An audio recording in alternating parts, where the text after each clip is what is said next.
Bonsoir à toutes et à tous. Merci d'être avec nous dans le programme du soir sur New World Info. Dans le décryptage de l'actualité, ce jour, on parle du Libéria où George Weah est en terrain difficile après un an au pouvoir. On évoque le sujet avec Mamadou Diouf, notre éditorialiste. Bonsoir Mamadou Diouf. Bonsoir Samuel.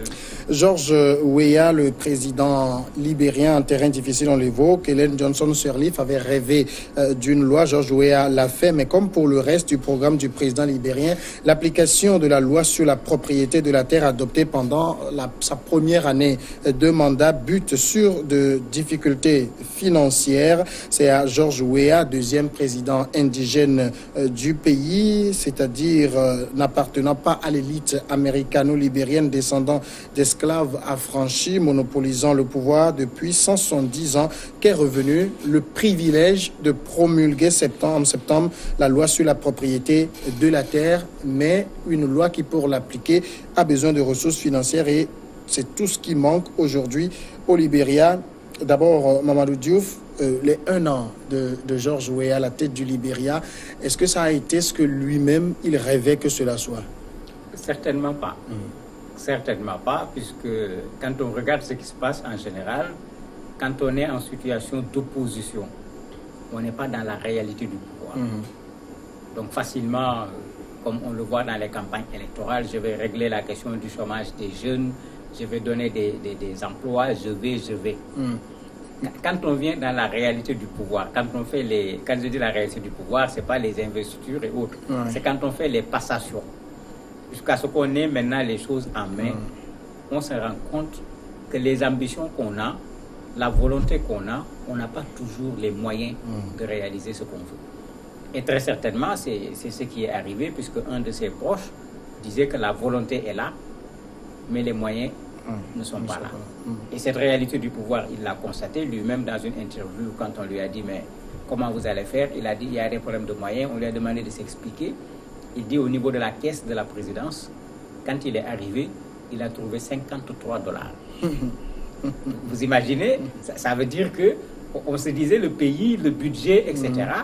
Ben, la réalité, c'est que le budget ne suffit pas pour régler les problèmes, de sorte que quand il est arrivé, il n'y avait pratiquement rien au niveau de la caisse en ce moment. Quelle que soit la volonté de la personne, sans les moyens, il ne sera pas en mesure lui-même de réaliser ce qu'il avait prévu et il sera le premier à ne pas être satisfait de ce qu'il a pu faire pendant une année. Mais est-ce que pendant une année, il a quand même pu réaliser un certain nombre de ses engagements, de ses promesses? Il ne les a pas réalisés, il a entamé. Vous avez soulevé une question importante, la question de la réforme foncière, qui intéresse les Libériens depuis fort longtemps, parce que la situation, c'est qu'au Libéria, toute la terre est la propriété de l'État. Ce qu'on appelle le droit coutumier avec les terres traditionnelles, comme on le connaît dans beaucoup de nos pays, n'existe pas là-bas. Il y a un chef traditionnel qui avait été interrogé, il disait que nous sommes des réfugiés sur nos propres terres. Parce qu'ils y habitent, c'est la terre de leurs ancêtres, c'est la terre de leurs arrière-grands-parents, mais ils ne sont pas pour autant propriétaires. Et souvent, avec la corruption, l'État est venu prendre ces terres, donner aux exploitants, surtout en ce qui concerne ceux qui veulent fabriquer l'huile rouge, des Asiatiques, et les populations se retrouvaient du jour au lendemain obligées de quitter leur propre terre ou d'être transformées en ouvriers agricoles pour ces gens-là. Donc ça, il y avait une attente très forte. Mais le même problème se pose. Il a fait un pas de plus par rapport à l'ancien président Ellen Johnson Sirleaf, mais la terre que tu reprends à ses privés, pour le reprendre, il faut compenser. Il n'a pas les moyens de compenser. Ce qui fait que c'est en train d'attendre. Il a fait également autre chose d'intéressant, la question de l'université. Le premier cycle, il l'a rendu gratuit. C'est quand même une annonce importante quand on veut faire évoluer un pays. Mais ici, on sera également confronté au même problème. Le problème que ça va créer, quand on rend gratuit l'accès à l'université, c'est la massification. Ils n'ont pas suffisamment d'enseignants, puisque dans sa visite au niveau du Nigeria, une des choses qu'il avait demandé au président Buhari, c'est de pouvoir avoir des enseignants du Nigeria qui viennent enseigner au Libéria. Et ça n'avait pas encore abouti jusqu'à présent. Donc quand on augmente les étudiants, il faut augmenter les enseignants. Quand on n'augmente pas les enseignants, ce sera tout simplement un enseignement au rabais. Donc il faut faire attention, la mesure est là, mais elle n'est pas automatiquement positive. L'autre élément, ça a un coût. Je me rappelle l'expérience du président Macky Sall qui avait été saluée on avait orienté les étudiants sénégalais qui avaient le bac, il en restait 5 000. Il dit qu'il ne veut pas laisser quelqu'un qui a le bac et l'empêcher d'aller à l'université. Ils les ont répartis dans les universités privées du Sénégal. Les années se suivent, les bacheliers deviennent de plus en plus nombreux, ils continuent à les répartir dans les universités. Aujourd'hui, il y a tout le temps des grèves là-bas parce que les universités privées renvoient ces étudiants de l'État parce qu'ils n'ont pas payé. Et au niveau de l'État, la difficulté, c'est que malgré la bonne intention, le budget devient consistant. Alors que ça, c'était quelque chose qu'on additionnait au budget déjà qui était destiné au ministère de l'enseignement supérieur, puisque ce n'était pas à l'État de prendre des étudiants et d'aller mettre dans le privé. Donc, c'est une bonne mesure, mais il est à craindre que, à la longue, que la mesure puisse créer des difficultés. Donc voilà, par exemple, 2 mesures importantes qu'il a eu à prendre, mais qui butent sur la même réalité. C'est la faiblesse du budget, parce que ça peut paraître extraordinaire. Le budget du Libéria fait à peu près un peu plus de 300 milliards. 500 millions d'euros. Vous imaginez un Libéria qui a connu des guerres, un Libéria qui a connu Ebola, un Libéria où il y a à peu près 17% de taux d'électrification. Avec un tel budget, qu'est-ce qu'il est possible de faire en un an? Alors maintenant, le courage quand même que lui, il a eu sur la loi sur le foncier, est-ce que ce courage est déjà reconnu par ses concitoyens? Oui, ils le reconnaissent. Le chef là disait que, par exemple, ce serait une des choses les plus importantes qu'il peut faire pour les Libériens, parce que c'est quand même curieux que depuis 1800 et quelques, cette règle-là est là. Donc vous avez des gens qui sont sur un espace depuis plus de 200 ans, qui exploitent, qui vivent là-bas, mais comme il l'a dit, qui sont des réfugiés. C'est-à-dire à qui on peut à tout moment venir dire de quitter les lieux. Puisqu'il n'y a pas de cadastre, il n'y avait pas pas de propriété privée de la terre. Il est en train de faire ce travail-là, mais ça a un coût et il bute actuellement sur le coût. Il n'y a aucun problème de volonté à son niveau par rapport à une telle chose. Est-ce qu'aujourd'hui, sous Georges Weah, on peut dire que le Libéria est à réinventer? Oui, il faut réinventer le Libéria. Mais malheureusement, il y a eu de petites erreurs. Il a changé beaucoup de gens dans l'administration, en voulant travailler certainement avec des gens en qui il peut avoir confiance, parce que tout le monde connaît la question de la corruption au niveau du Libéria, mais ça a créé également un problème, ça a été un peu le règne des novices. On a mis beaucoup de gens dans des positions importantes d'un point de vue administratif, alors que la personne ne maîtrisait pas les rouages de l'administration. Donc il a voulu réinventer, mais il y a eu des obstacles parce qu'il n'y a pas toujours eu les personnes qu'il faut pour faire ce travail-là. On l'a vu également avec l'avocat qu'il avait nommé ministre de la Justice et qu'on a été obligé de remplacer très rapidement, puisque immédiatement après l'avoir nommé ministre de la Justice, les gens se sont plaints, puisque l'avocat avait trempé ses mains dans de la corruption, il avait pris de l'argent qui ne lui appartenait pas, de sorte que même au niveau du barreau, il avait été radié.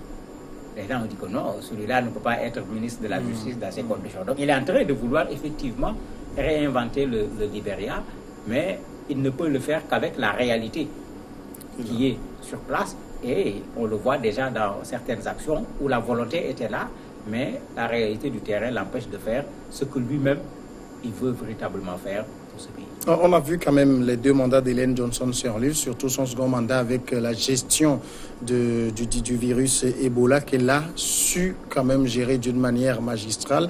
Est-ce qu'aujourd'hui, Georges Weah, au regard de sa première année au pouvoir, a l'étoffe pour le travail? C'est la question que les gens avaient posée déjà au moment de la campagne électorale. Certains avaient été très méchants même en disant qu'il n'a même pas le bac. Certains étaient allés jusqu'à ce point pour dire qu'est-ce qu'il veut ce monsieur-là, il n'a même pas le bac. Il avait répondu en disant aux gens, pendant qu'il était encore footballeur, il réfléchissait sur qu'est-ce qu'il va devenir après. Il avait fait une formation en entrepreneuriat, ce qui l'a amené à créer sa propre entreprise avec laquelle il pouvait continuer sa vie tranquillement après le football. Donc c'est vrai que en termes d'étoffe, il n'y a pas quelque chose d'extraordinaire, mais moi personnellement, ça ne me dérange pas. On a vu des professeurs d'université diriger nos pays. Le grade de professeur d'université, on ne l'a pas vu transparaître dans la gestion du pays. On a vu des gens diplômés de toutes les universités du monde, venant même du FMI, de la Banque mondiale, venir diriger nos pays. Quand on a regardé les résultats, on n'a rien vu. Bon, moi, je crois plus à quelqu'un qui a de la volonté, qui a de la sincérité, qui croit en son pays, qui met son pays devant, qui met l'intérêt de son pays devant. Je crois plus en ce genre de personne qu'à quelqu'un qui est là avec un background extraordinaire qui souvent nous complique la vie au lieu de résoudre nos problèmes. Alors, dans la plupart des dirigeants qui se trouvent dans la posture de George Weah, qui ont pris les rênes du pouvoir nouvellement et qui sont confrontés à des difficultés, on les voit plutôt accuser le pouvoir sortant de mauvaise gestion et tout, mais Weah apparemment n'incrimine pas trop la gestion de Johnson Sirleaf.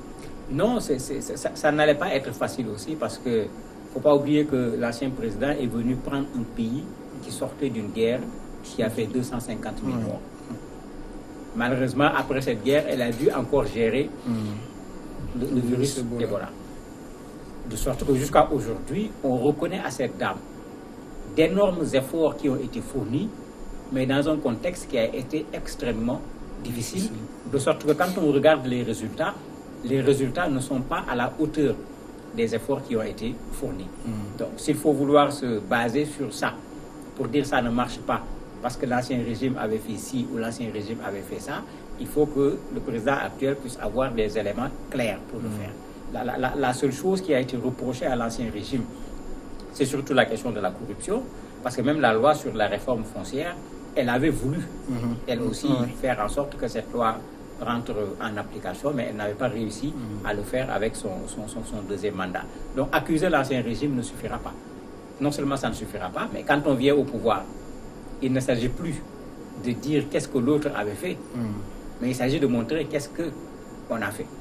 Puisqu'on s'est engagé devant les peuples sur la base d'un programme en disant voilà ce que nous vous proposons si vous faites de nous un président de la République. Il faut plutôt répondre de ce qu'on doit faire au lieu d'être là à critiquer l'ancien président. Ça ne sortira pas l'actuel président de la situation difficile quand il se trouve dans une situation difficile. Au-delà de son bilan, un an après, George Weah également est critiqué pour sa relation et celle de son gouvernement avec les médias. Oui, c'est vrai qu'au départ, ça a été très compliqué. Mais vous savez, les opposants ont cette maladie. Pendant qu'on est opposant, souvent on n'accède pas aux médias d'État, on va vers les médias privés. Et comme dans les médias, on s'intéresse plus au train qui n'est pas arrivé à l'heure qu'au train qui est arrivé à l'heure, quand on est dans l'opposition, c'est comme si on fonctionne sur le même tempo que les médias. Et souvent, quand maintenant cet opposant se retrouve au pouvoir, il veut que les médias le suivent. Alors que non, les médias, leur rôle, ce n'est pas de suivre quelqu'un. Ils restent sur une ligne. Quand le train est en retard, ils le disent.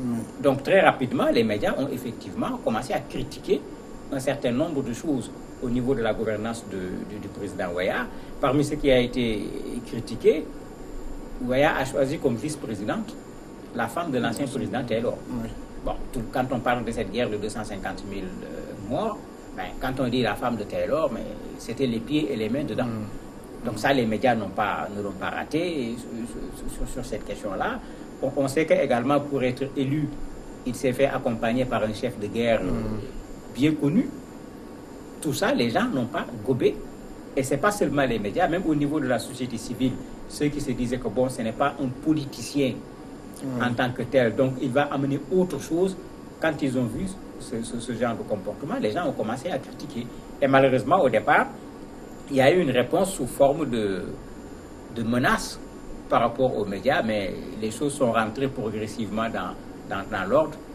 Je crois qu'il a compris que les médias, c'est des chiens de garde, comme on dit. Mais quand ils voient quelque chose et il faut alerter, on ne regarde pas qui est président. On alerte tout simplement. Mamadou Diouf, merci d'avoir répondu aux questions. C'est moi qui vous remercie. On observe maintenant la pause et après on passe à l'invité de ce soir.